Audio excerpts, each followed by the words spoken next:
Hello everyone, in this video I'll show you how to make a crunchy slime.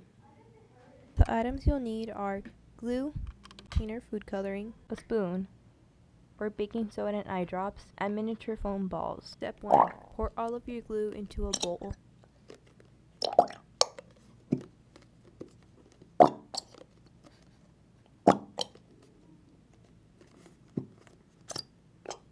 Step 2.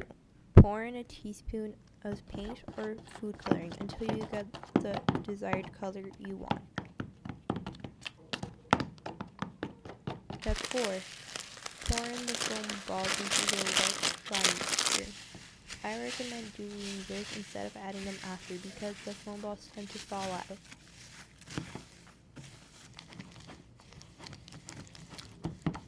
Add in a pinch of baking soda and eye drops or laundry detergent until the slime mixture begins to pull from the sides.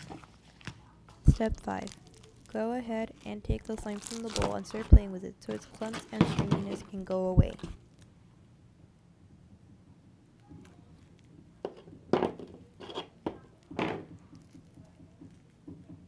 Leave your slime in a plastic container to prevent the slime from drying out.